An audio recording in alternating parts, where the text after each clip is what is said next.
الحمد لله وكفى وسلام على عباده الذين اصطفى أما بعد فأعوذ بالله من الشيطان الرجيم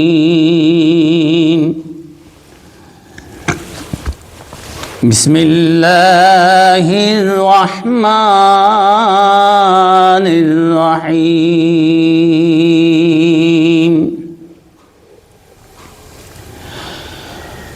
ألف لام ميم ذلك الكتاب لا ريب فيه هدى للمتقين قال الله تعالى فيه كلامه المجيد الفرقانه الحميد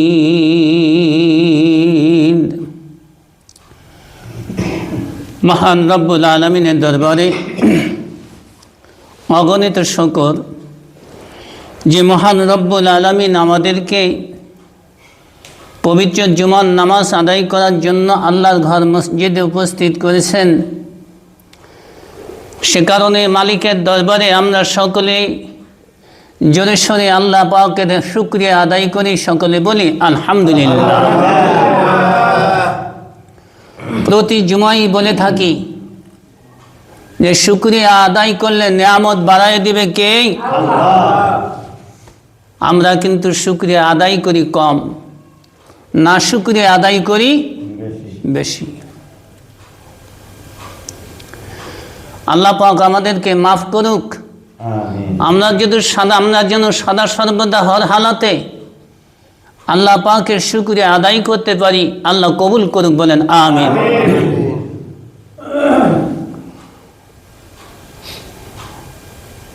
আল্লাহ পাক রব্বুল আলামিন পবিত্র কোরআনে বলেছেন হুদাল লিল মুত্তাকিন, জালিকাল কিতাবু লা রাইবা ফিহি হুদাল লিল মুত্তাকিন। আল্লাহ পাক রব্বুল আলামিন কোরআন নামক একটা পুস্তক নাজিল করেছেন। এই পুস্তকখানা নাজিল করেছে, কথা বলবেন আগে না পরে? সর্বশেষে, সব শেষে মহাগ্রন্থ আল কোরআন আল্লাহ পাক নাজিল করেছেন মহামানুষের উপর, যেনার নাম কি? মুহাম্মাদুর রাসূলুল্লাহ সাল্লাল্লাহু আলাইহি ওয়াসাল্লাম। এই কিতাবে প্রথমেই আল্লাহ পাক রব্বুল আলামিন বললেন যে হুদাল লিল মুত্তাকিন, আমি এই কিতাবখানা নাজিল করেছি কিসের জন্য? হেদায়েত পাওয়ার জন্য। মুত্তাকিরা হেদায়েত পাবে। আমার এই কিতাব পাঠানোর মূল উদ্দেশ্য হতেছে এই কিতাব দেখে মানুষ হেদায়েত পাবে, আমি আল্লাহকে চিনবে, আমি আল্লাহর সঙ্গে সম্পর্ক করবে, মানুষ অন্ধকার পথ থেকে ফিরে আলোর পথে ধাবিত হবে। সিরাতাম মুস্তাকিম, সিরাতাম মুস্তাকিমের রাস্তায় আমার বান্দারা চলবে। এই পুস্তক দেখে, ওই পুস্তকের নাম হতেছে আল কোরআন। নাম কি? আল কোরআন। কিন্তু মানতে হবে যে কোরআনকে আল্লাহ পাক বলেছেন আমি হেদায়েতের জন্য পাঠিয়েছি। এই কোরআন হেদায়েত যদি পাইতে হয় তাহলে কোরআনখানা আমাদের বেশি বেশি করে রিসার্চ করতে হবে না, ঘরে তাকের পরে রেখে দিলেই হেদায়েত পেয়ে যাব? বেশি বেশি পড়তে হবে, রিসার্চ করতে হবে, বুঝতে হবে। তারপরে কোরআনের মধ্যে আল্লাহ কি বলেছেন, কেমনি ভাবে আমরা আপনার এই হেদায়েত পেতে পারি, সেভাবে আমাদের চেষ্টা করতে হবে। কিন্তু এই জায়গায় বড় দুর্বলতা, বছরে বছর কেটে যাচ্ছে, আমরা কোরআনে হাত দিই না, এমনও বাড়ি, এমনও নজির এই জমিনের বুকে আছে কি না? আল্লাহ পাক মাফ করুক, কিন্তু আল্লাহ পাক বলেছেন এই কোরআন তুমি বেশি বেশি করে পড়ো। আমি তার মধ্যে কি বলেছি দেখো, এই কোরআন মানুষকে পথ দেখায়। মানুষ সারা জীবন কুফরি করেছে, মানুষ সারা জীবন খুন খারাপি করেছে, মানুষ সারা জীবন আমি আল্লাহর সঙ্গে বিরোধিতা করেছে, কিন্তু যখনই সে এই কোরআনের ছায়াতলে এসে আমি আল্লাহর কাছে আত্মসমর্পণ করেছে, আমি আল্লাহ মাফ করে দিয়েছি। সুবহান সুবহান, কথা ঠিক কিনা বলেন? হযরত আদম আলাইহিস সালাতু ওয়াস সালাম একটা ভুল করার কারণে 950 বছর পর্যন্ত যখন কাঁদলেন, গাছের পাতা খায় মানুষে, এই জমিনে কোনো মানুষ ছিল না, কোনো ঘর বাড়ি ছিল না, কোনো সাথী ছিল না। এক আদম আর হাওয়া দুই জায়গায় দুইজন ভুল করেছে। কয়টা? একটা ভুল করেছে, একটা। কিন্তু কাঁদলেন কত বছর? 950 বছর। কত বছর? একটা ভুলের কারণে 950 বছর কেটেছে। তারপরে যখন কোরআনের ছায়াতলে আসছে, হঠাৎ করে এই 950 বছর পরে কাদার পরে আসমানের দিকে তাকাইয়া যখন হযরত আদম আলাইহিস সালাতু ওয়াস সালাম বললেন, রব্বানা যালামনা আনফুসানা, সকলে বলেন রব্বানা যালামনা আনফুসানা ওয়া ইল্লাম তাগফির লানা ওয়া তারহামনা লানাকুনান্না মিনাল খাসিরিন। আল্লাহু আকবার।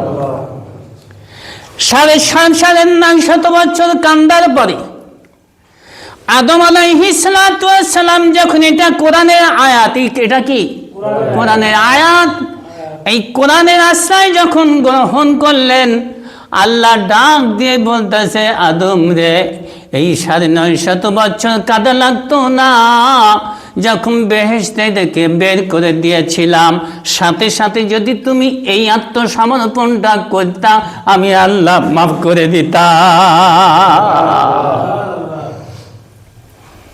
আল্লাহ পাক গফুর, বলেন আল্লাহ পাক কি? আল্লাহ পাক রহিম নাম, বলেন কি নাম? আল্লাহর নাম রহমান, বলেন কি নাম? আল্লাহর নাম রহমান, আল্লাহর নাম রহিম, আল্লাহর নাম গফুর রহমান, সত্তার জলিল জব্বার। আমার আল্লাহ বলে, আমার চাইতে দয়ালু আর কেউ নাই। দয়াকে আল্লাহ পাক ভাগ করেছে, দয়া 99 ভাগ দয়া আল্লাহ রেখে দিয়েছে।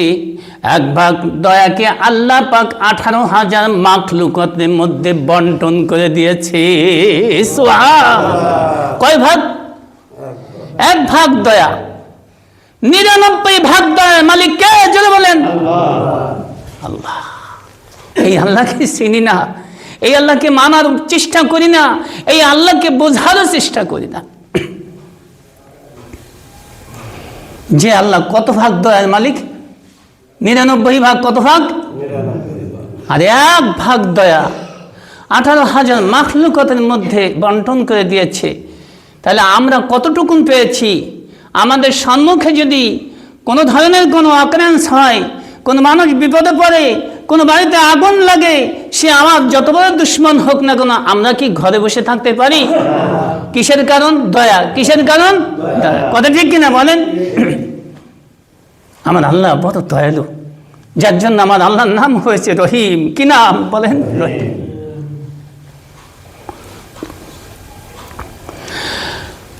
বিশ্বনবী সাল্লাল্লাহু আলাইহি ওয়াসাল্লাম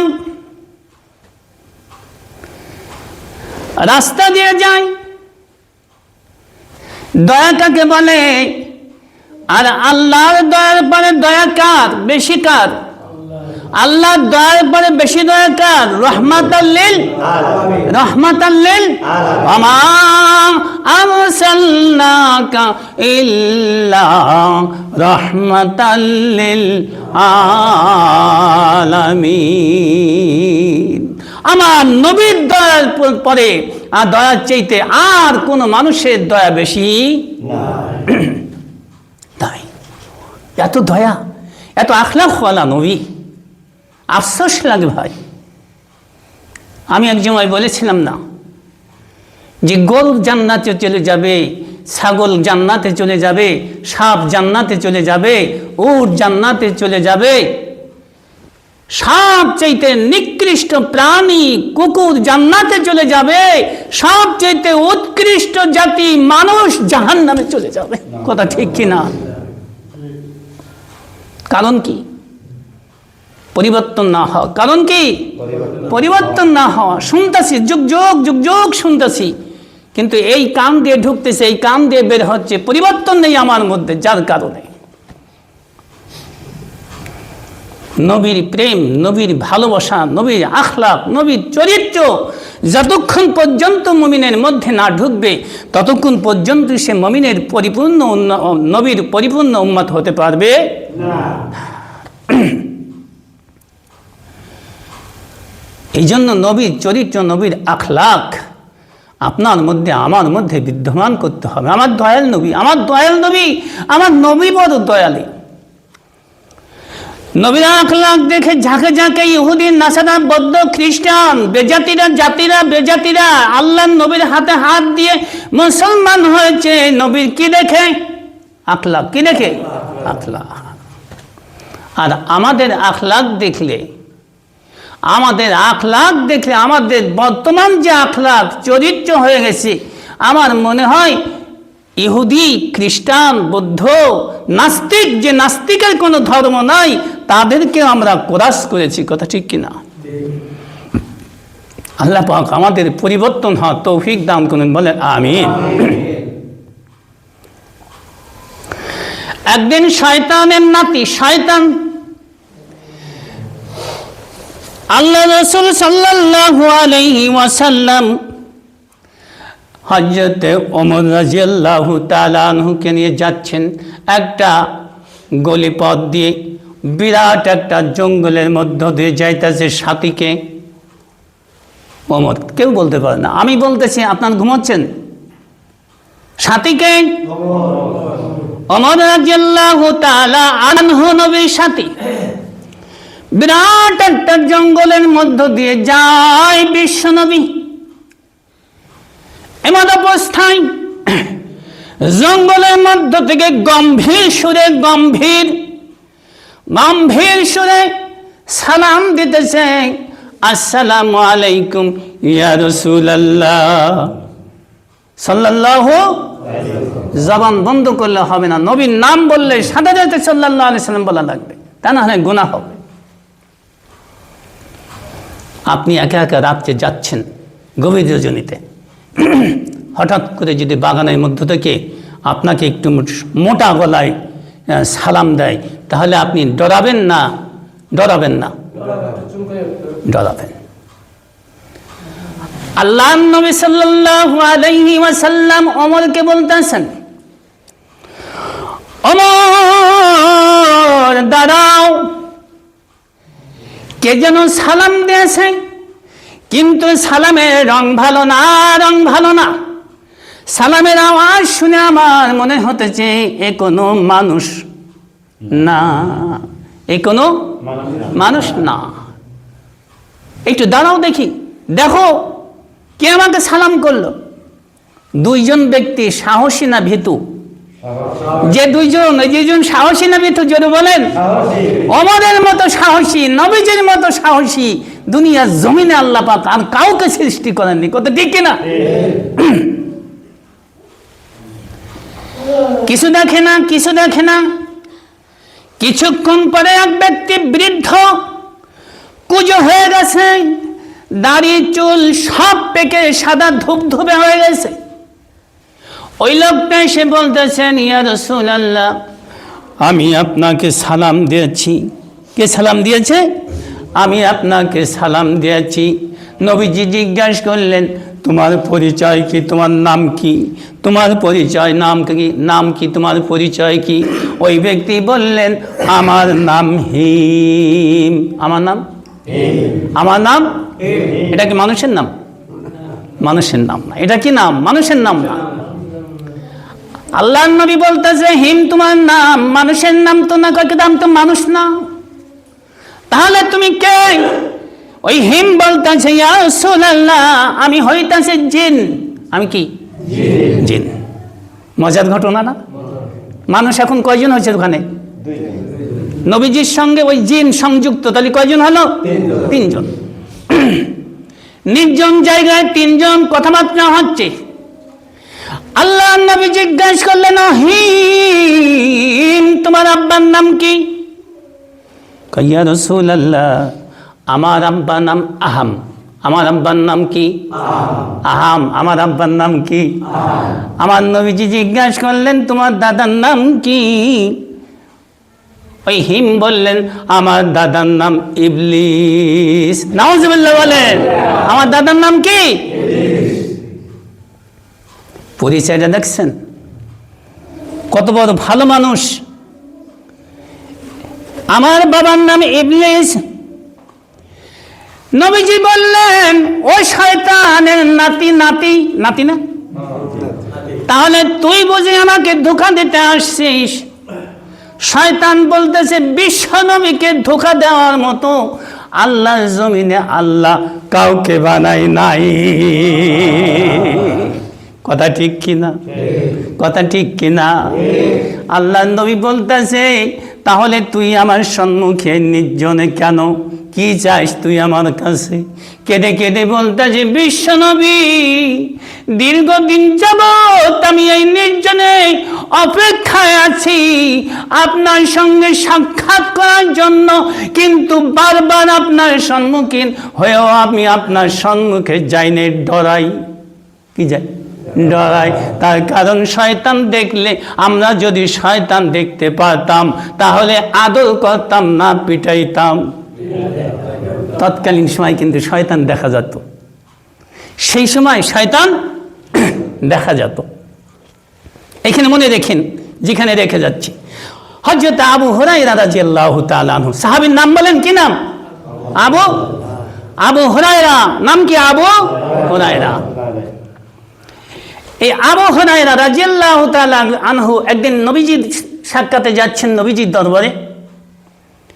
দেখে শয়তান যাইতেছে একদম হুবহু মানুষের স্রোতে আকৃতিতে। হযরত আবু হুরায়রা রাদিয়াল্লাহু তাআলা আনহু পিছন থেকে যে বাম পাশের হাত ধরে বসলেন। সুবহানাল্লাহ বলেন। আবু হুরায়রা বলতেছে, ইবলিস, আজ তোমার আর রক্ষা নাই। আজ তোমাকে বিশ্বনবীর দরবারে ধরে নিয়ে যাব। তোমাকে তো বলা হয়েছে এই মহল্লায় ঢুকতে পারবা না, এই মহল্লাটা তোমাদের জন্য লকডাউন। সুবহানাল্লাহ।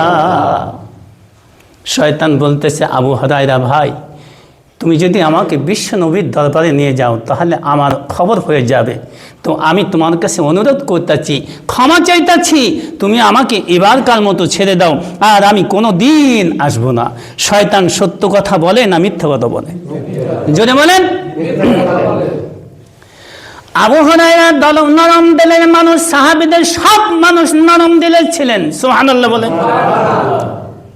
ছেড়ে দিলেন।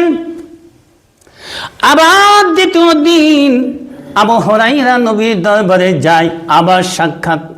কার সাথে? জোরে কোন, কার সাথে? আজকে বলতেছে, আবু হুরায়রা, ও ইবলিস, গতকাল তোমাকে ছেড়ে দিয়েছি, তওবা করাইছি, তুমি তওবা করেছো, আর কখনো এই রাস্তায় আসবা না, এই দিকে আসবা না। আজকেও প্রথম দিন তোমাকে ছেড়ে দিয়েছি, দ্বিতীয় দিন আজ তোমাকে ছেড়ে দিব। জোরে কান দিব। কয়, আবু হুরায়রা ভাই, তুমি না নবীর সাহাবী, তোমার দিল বড় নরম। প্রথম দিন ভুল করেছি, আজ যদি তুমি আমাকে মাফ করো, জীবনে আর আসবো না। জীবনে আর আসবো না। নতুন নতুন ওয়াজ, কথা ঠিক কিনা বলেন? আবু হুরায়রা রাদিয়াল্লাহু তাআলা আনহু ছেড়ে দিলেন। শয়তানের কাছ থেকে ওসিয়ত গ্রহণ করলেও সেই ওসিয়ত মেনে জান্নাতে যাওয়া যায় যদি ওসিয়ত ভালো হয়। যদি ওসিয়ত ভালো হয়, শয়তানের কাছ থেকে আপনি ওসিয়ত গ্রহণ করতে পারেন, তার প্রমাণ। তৃতীয় দিন আবার আবু হুরায়রা নবীর দরবারে যান। দেখেন শয়তান আবার তার সম্মুখে এবার ধরেছে পাঞ্জা করে। আজকাল হাত ধরেনি, কি করেছে? পাঞ্জা করে ধরেছে। গতকাল পরশু ছেড়েছি, গতকাল ছেড়েছি, আজকে তোমাকে ছাড়ব না। শয়তান নিরুপায় হয়ে বলতেছে, আবু হুরায়রা ভাই, আমি যতই অনুরোধ করি আমি জানি তুমি আমাকে ছাড়বা না, তবে আমি তোমাকে একটা জিনিস শিখাই দিব রে আবু হুরায়রা। এই জিনিসটা যদি তুমি আমল করো, আমি তো দূরের কথা আমার 14 গোষ্ঠীও তোমার মহল্লায় প্রবেশ করতে পারবে না। আর নিয়মিত এই আমলটা যদি তুমি করো, মৃত্যু অপেক্ষা করবে তোমাকে জান্নাতে নেওয়ার জন্য। সুবহানাল্লাহ, সুবহানাল্লাহ। আবু হুরায়রা থমকে গেছে। কই কি চমকে গেছে? শয়তান আমাকে ওসিয়ত করতেছে যে এমন একটা জিনিস তোমাকে শিখাই দিব, এই জিনিসটা যদি তুমি পালন করো তাহলে তোমার এই মহল্লা তো দূরের কথা, ধারে কাছে ওই আমি আসবো না। আমি তো দূরের কথা, আমার 14 গোষ্ঠীও আসবে না। আর যদি কোনো ব্যক্তি 5 ওয়াক্ত নামাজ জেনে পড়ে, এই আমলটা করে, তার মৃত্যু অপেক্ষা করবে জান্নাতে প্রবেশ করার জন্য। সুবহানাল্লাহ। আবু হুরায়রা নিশ্চুপ থমকে গেছে, পাঞ্জা করে ধরেছিল, ছেড়ে দিয়েছে। বলতেছে, ও ইবলিস ভাই, বলো বলো বলো। তার কারণ সাহাবীরা ছিলেন আমলের পাগল। সুবহানাল্লাহ। সাহাবীরা কিসে ছিলেন? আমলের পাগল।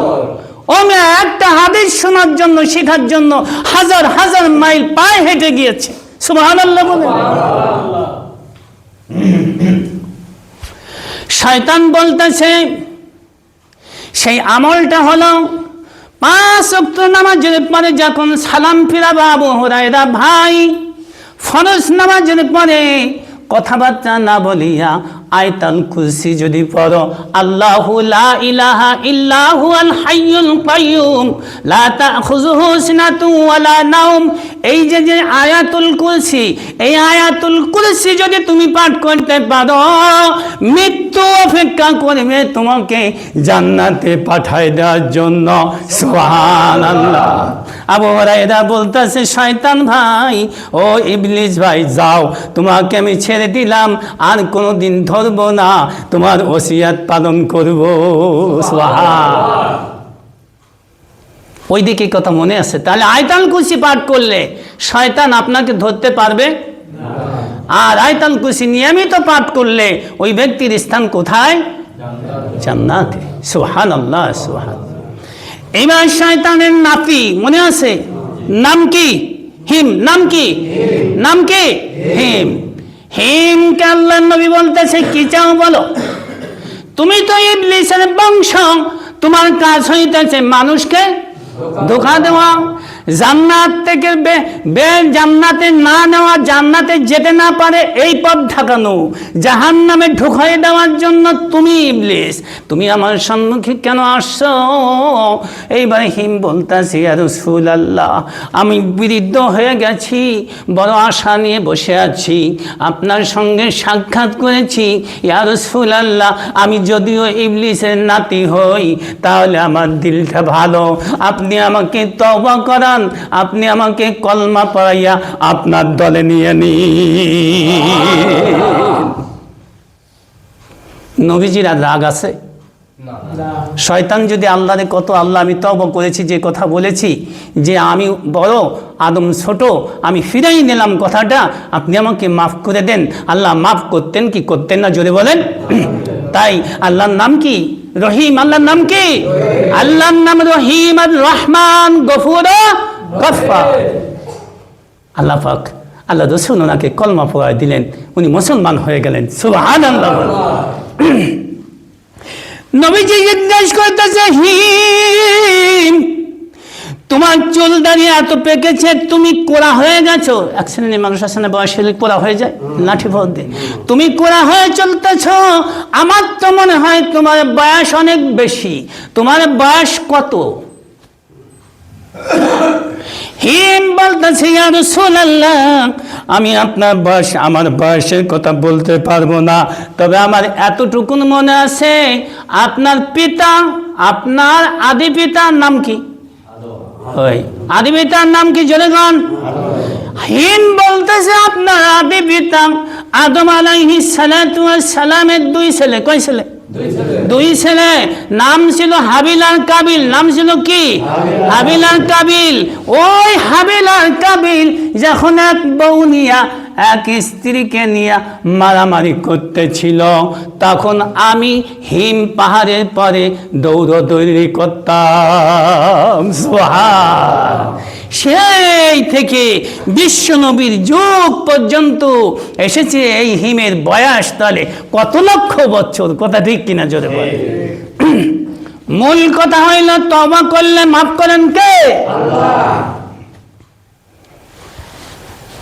আল্লাহ রাসূল সাল্লাল্লাহু আলাইহি সাল্লামের দরবারে একজন টকবকি যুবক, হে মিয়া তওবা করতে হবে যুবকেরা, খেয়াল করো, এসে বলতেছি, ইয়া রাসূলুল্লাহ, আমি বড় অপরাধী, আমি তওবা করতে চাই, আমি আপনার হাতে হাত দিয়ে আমি মুসলমান হতে চাই, আপনার দলে আসতে চাই। নবীজি বললেন, ঠিক আছে। কিন্তু যুবক হাউমাউ করে কাঁদছে আর বলতেছে, ইয়া রাসূলুল্লাহ, আমি যে গুনাহ করেছি আমার মনে হয় না তওবা করার পরেও আমার গুনাহ মাফ হবে। নবীজি বলতেছে, বাবাজি, এমন বড় গুনাহ তুমি কি করেছো যে তওবা করার পরে মাফ হবে না? যুবক বলতেছে, ইয়া রাসূলুল্লাহ, আমি যে কাজটা করতাম ওই কাজটা হইতাছে আমি কাফন চুরি করতাম। কি? কাফন চুরি করতাম। মানুষদেরকে জানাজা করে আপনারা কবরে রেখে আসতেন আর তার গায়ের কাপড়গুলো খুলে বাজারে বিক্রয় করতাম। শুধু এতটুকু অন্যায় না, ইয়া রাসূলুল্লাহ, যুবতী মেয়েদেরকে কবরে রাখলে কাফন তো চুরি করতাম, তার সঙ্গে জিনা করতাম। নাউজুবিল্লাহ। এত বড় গুনাহ মাফ হবে? ইয়া রাসূলুল্লাহ, এত বড় গুনাহ মাফ হবে? নবীজি কেঁদে ফেললেন, হাতে হাত দিয়ে তওবা করালেন, নবীজির দলে নিয়ে নিলেন। নবীজি বলতেছেন, হে যুবক, আজ থেকে তোমার কোনো টেনশন নাই, তোমার কোনো ভয় নাই। এই কাজগুলো যখন তুমি করেছিলা তখন ছিলে তুমি বেদিন, এখন তুমি দিনের গণ্ডির মধ্যে আছো, অতএব পিছনের সব মা। তাহলে বেশি বেশি করে কি করতে হবে? তওবা করতে হবে।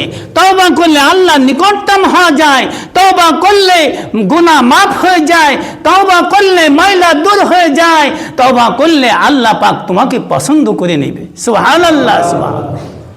এজন্য আল্লাহ পাক যেন আমাদের সকলকে, আল্লাহ রাসূল প্রতিদিন 300 বার তওবা করতেন, যার আমল নামায় বিন্দুমাত্র গুনাহের কোনো লেশ ছিল ভাই, কিন্তু 300 বার তওবা করতেন। আমরা তো বছরে মনে হয় 300 বার করি না। কথা ঠিক কিনা কম? এই জন্য বেশি বেশি করে তওবা করতে হবে, আল্লাহর হুকুমগুলো মানতে হবে। আল্লাহ পাক আমাদের সকলকে তৌফিক দান করুন, বলেন আমিন। আমা তৌফিক ইল্লা বিল্লাহ। সুন্নাত পড়েন।